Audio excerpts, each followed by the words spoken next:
Steve, the affordable life coach. If you're interested, my email is in the description. Consultation is free, and the sessions afterwards are ridiculously affordable. Today, we are going to talk about something that comes up in coaching sessions pretty regularly is the term people pleasing. And I always feel like that's a misnomer. People pleasing?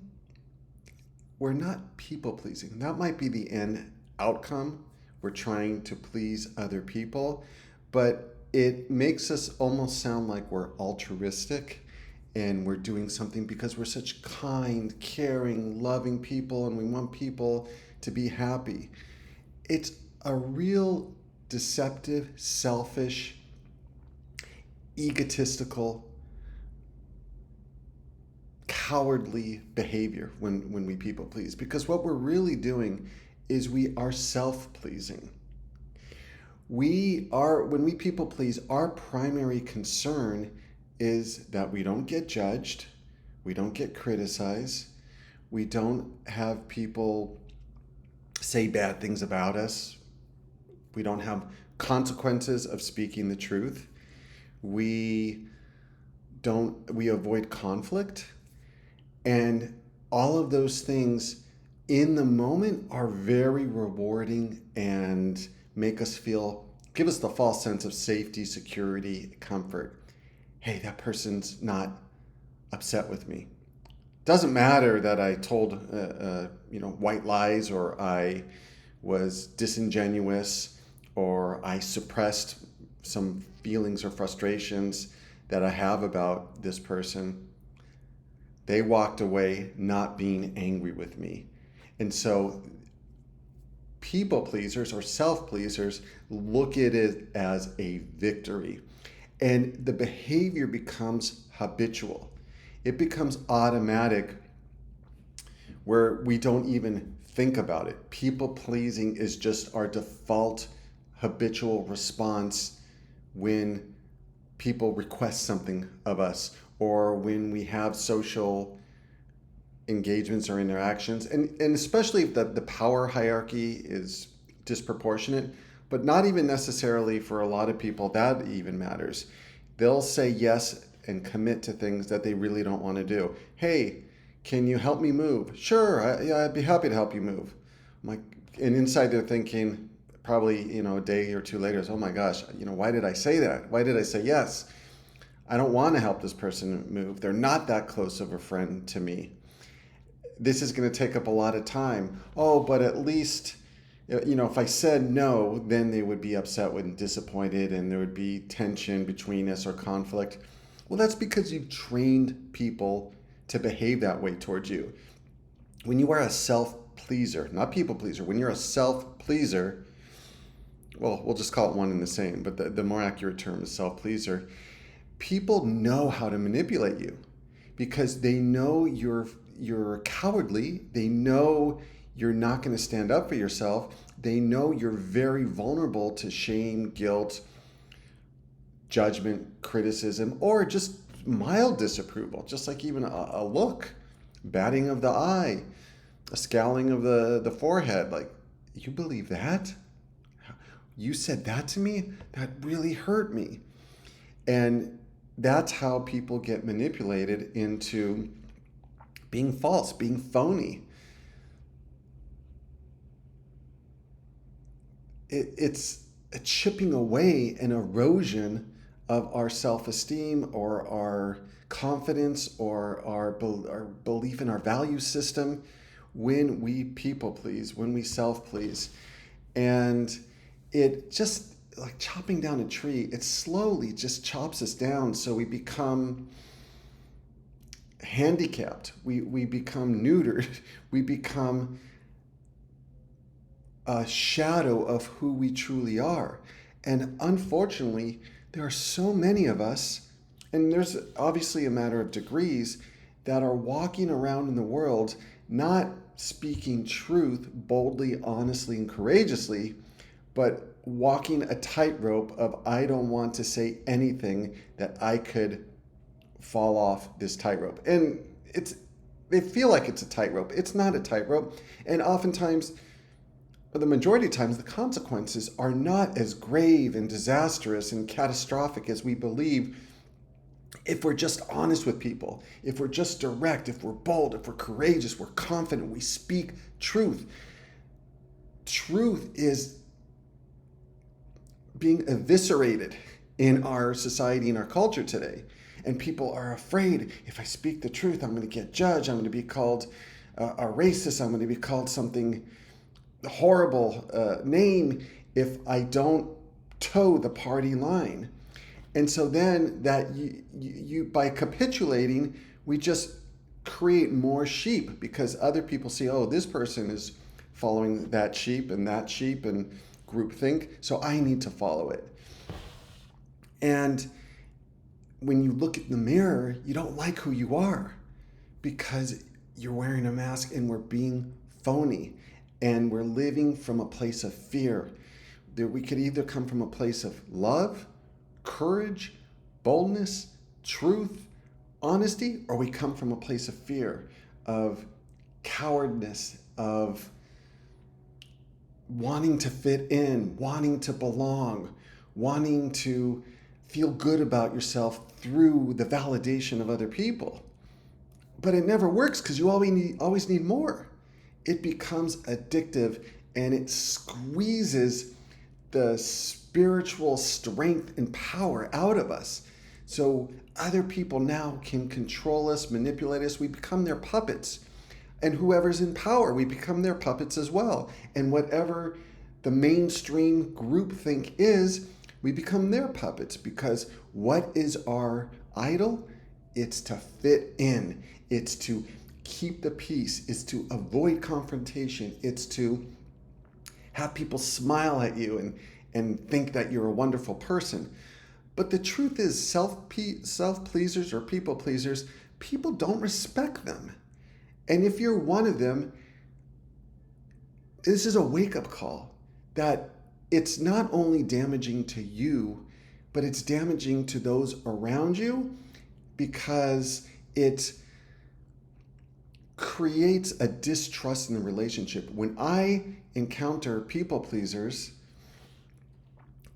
my radar goes up because I have seen and experienced, and if you read books on this topic, like the book Not Nice or another book, No More Mr. Nice Guy, you see that people who specialize in this area, they warn you for people pleasers because they will stab you behind the back, or they'll have an eruption because of anger. They'll maybe suddenly end a friendship, or they'll ghost you, or they'll lash out at you unexpectedly because they suppress, people please. And you know what they're saying is not true. So you can't trust a people pleaser. They just are very untrustworthy because they're unpredictable, because they're basically lying, and maybe in a socially acceptable way, and you never know how they feel. I'd much rather have someone come out directly and say, hey, Steve, I'm upset with you. This is what bothered me, and let's talk about it. Let's work through it, and let's have that uncomfortable conversation, and let's have a little bit of tension in our relationship in order we can build a closer bond together. You rarely, it's like pulling teeth, you rarely will get that from a people pleaser, a self-pleaser, because their number one fear is conflict. They are so conflict adverse that they'll sell their soul in order to have the illusion of safety, security, and comfort and ease. And it's such a disheartening way to live. And how do we overcome that? Well, we overcome that by baby steps, by setting what I do with my coaching clients. And I've been coaching for 13 years, so I've gotten to see what works and what doesn't work. And the first thing is getting clients to realize the value in becoming bold, becoming strong, becoming courageous to you and to other people. And yeah, when you start speaking truth, when you start being honest with people, you are going to lose some people in your life because it was not a true, authentic relationship in the first place.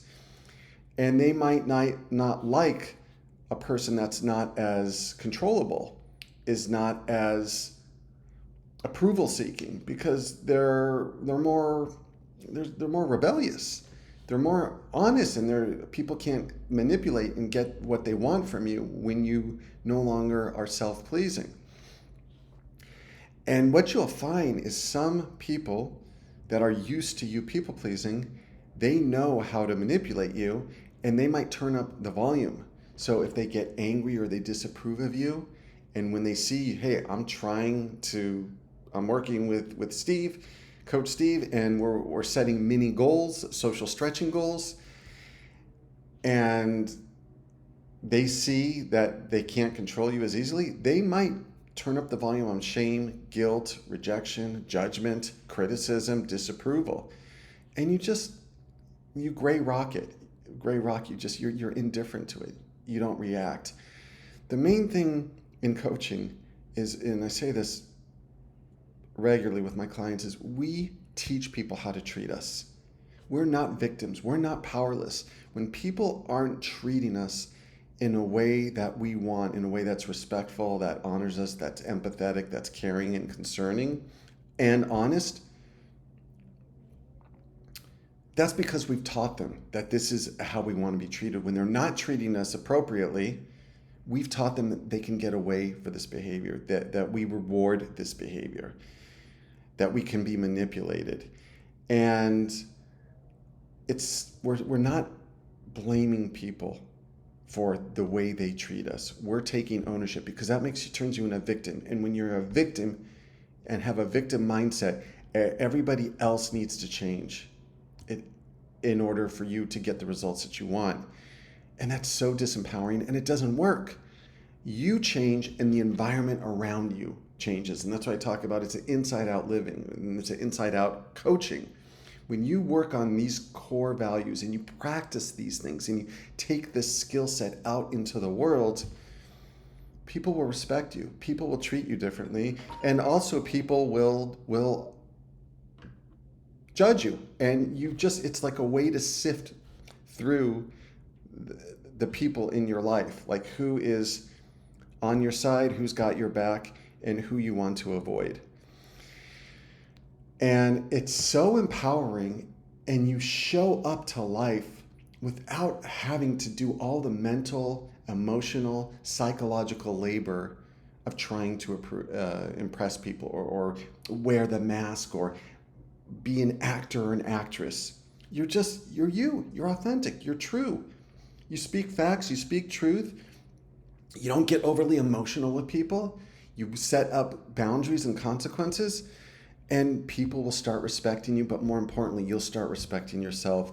And that's the goal of coaching. That's the goal of life, is for us to be who we are boldly and take that out into the world, and not to run our lives on fear, anxiety, stress-based energy. And that's how a lot of us live, is we're walking through life like scared little mice, constantly worried, what's the next, is there a cat around the corner, what's the next danger? And we want to be bold lions. Now, I'm not talking about being aggressive or being rude to people. It's just being satisfied and accepting who you are and showing the world the real you. And it sounds, that's such a simple concept, but how many people do you know that do that? And the motivation or the drive or the energy behind it is love. And that's what we're doing. One of the greatest acts of love is to be honest with someone.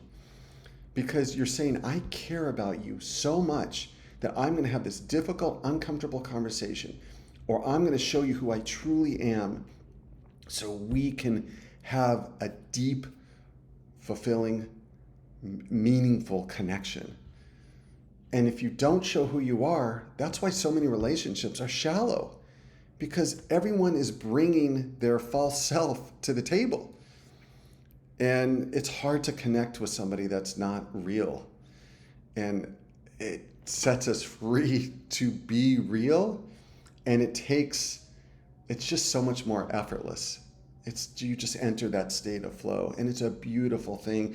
And having someone that's not a friend or a family member, someone that's been doing this for a long time, like a life coach, makes a world of difference. And it's ridiculously affordable for everyone. So if you're interested, send me an email in the description.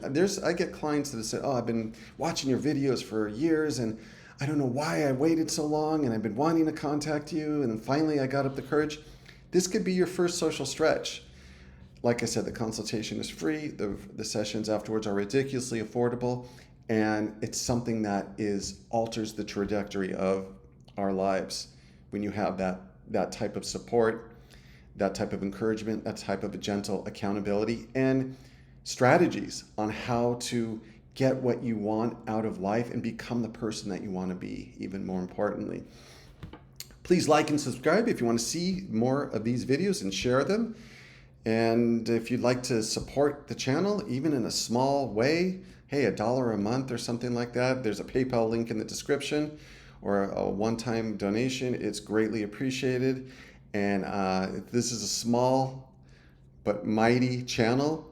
It's been going for, 14, 15 years now. And that's thanks to you and your comments and your words of encouragement and your support. So thank you for all the viewers that watch the videos. And I'll talk to you in the next one. Thanks for watching. Bye-bye.